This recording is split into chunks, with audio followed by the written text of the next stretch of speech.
بابا بابا بابا مجھے فضا کی سواری میں بٹھا دو، میں یہ نہیں کہتی کہ ہماری میں بٹھا دو، پلکوں سے میں سایہ اصغر پہ کروں گی، اماں کی سواری سے بہت دور رہوں گی، بابا بابا ہاں کہے کہ میری زیست کے کچھ روز بڑھا دو، میں یہ نہیں کہتی کہ ہماری میں بٹھا دو، میں پانی پلاؤں گی سواری کو تمہاری، بہلاؤں گی رستے میں سکینہ کو تمہاری، بابا بابا جو کام کنیزوں کے ہیں سب مجھے کو بتا دو، میں یہ نہیں کہتی کہ ہماری میں بٹھا دو، سب نظر چراتے ہیں کوئی دم نہیں بھرتا، سچ ہے کوئی مردے سے محبت نہیں کرتا،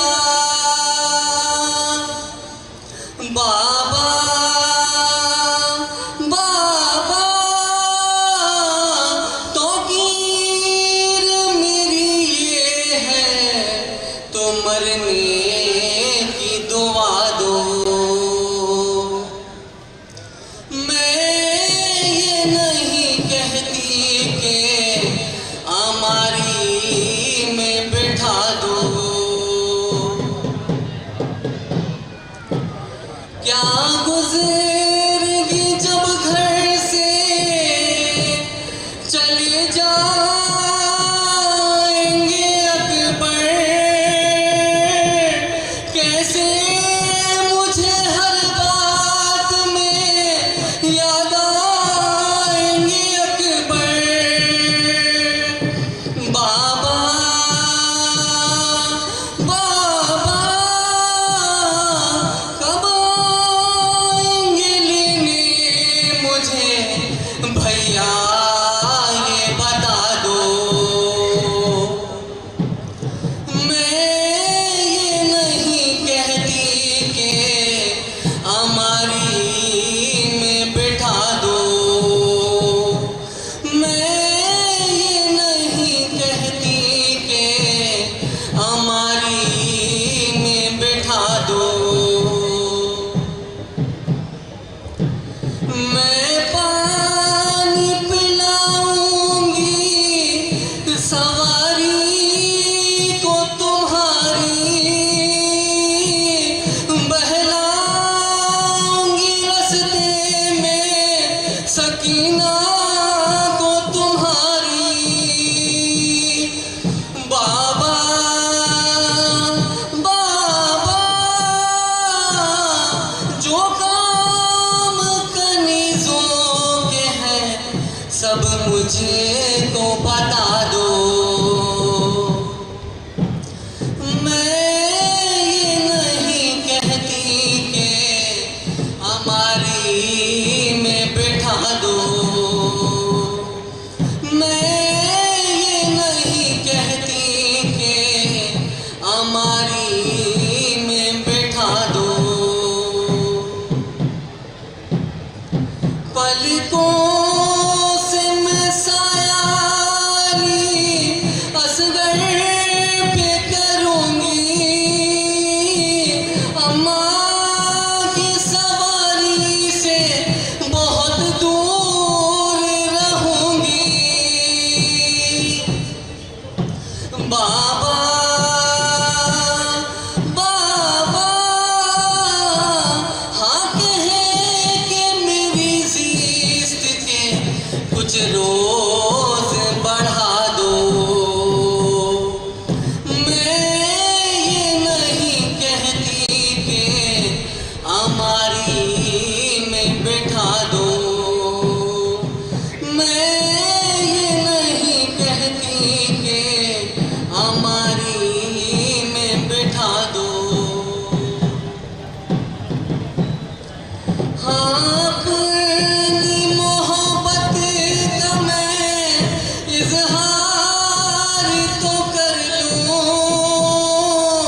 ٹھہرو علی اصغر کو ذرا پیار تو کر لوں ہاں اپنی محبت کا میں اظہار تو کر لوں ٹھہرو علی اصغر کو ذرا پیار تو کر لوں بابا بابا ناکے سے جھلک ننے مسافر کی دکھا دو میں یہ نہیں کہتی کہ ہماری میں بٹھا دو بابا بابا بابا مجھے فضا کی سواری میں بٹھا دو میں یہ نہیں کہتی کہ ہماری میں بٹھا دو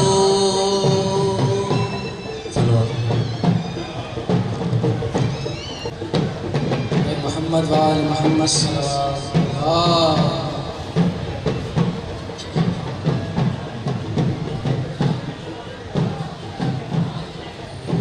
داد اپنے غم کی سناتی ہے کربلا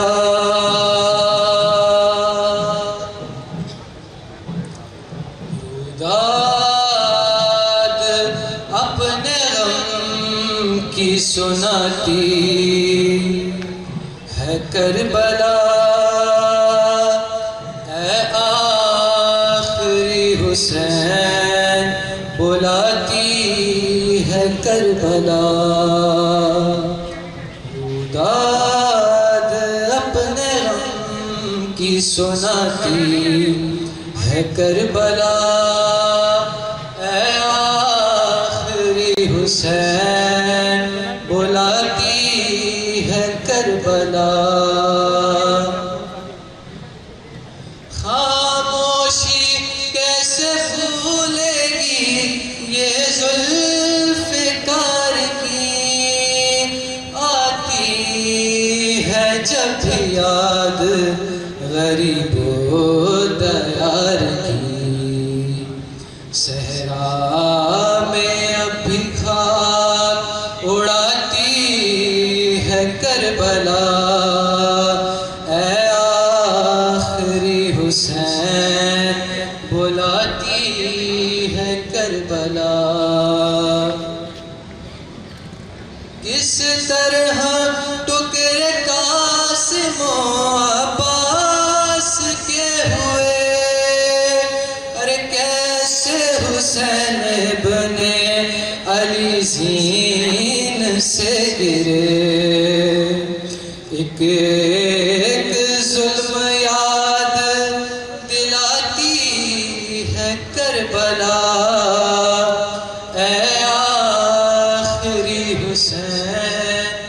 بلاتی ہے کربلا،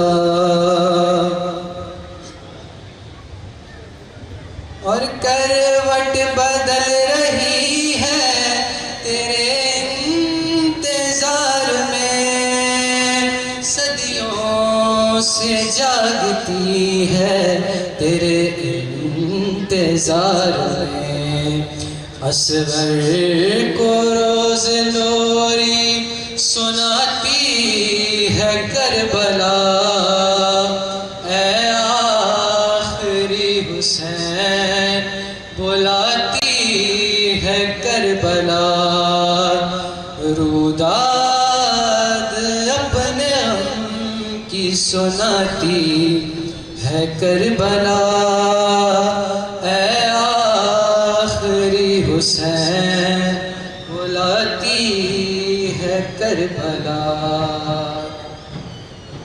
تکتا ہے تیری راہ غریب الوطن حسین، 1400 سال ہو گئے ہے بے کفن حسین، مٹی سے شہ کی لاش چھپاتی ہے کربلا، اے آخری حسین بلاتی ہے کربلا،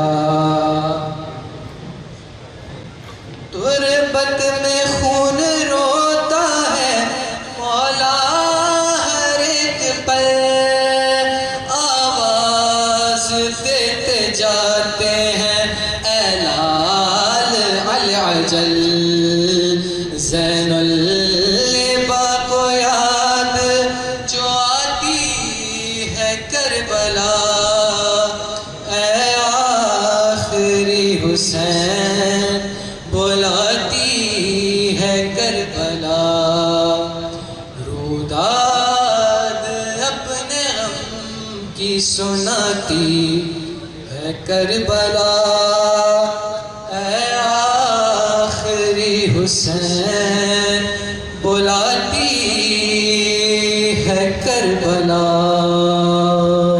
پر محمد وآل محمد صلوات اللہ۔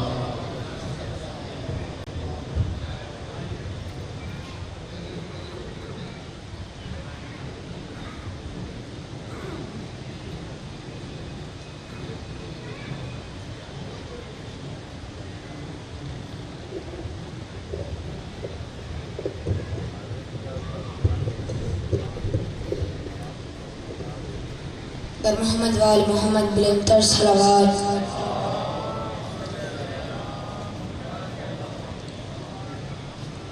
ایک کلام کے چند اشعار کی سماعت کی نظر۔ حسین بانٹ رہے ہیں نجات لے جاؤ، حسین بانٹ رہے ہیں نجات لے جاؤ، کچھ آنسوؤں کی بس کائنات لے جاؤ، حسین بانٹ رہے ہیں نجات لے جاؤ۔ آپ سب کو میرے ساتھ بولنا ہوگا، یہ کربلا ہے یہ معجزے نما کی بستی ہے، یہ کربلا ہے یہ معجزے نما کی بستی ہے، کفن میں سر کے لپیٹو حیات لے جاؤ، مل کے نعرہ حیدری حیدری، حسین بانٹ رہے ہیں نجات لے جاؤ، کہیں گے مات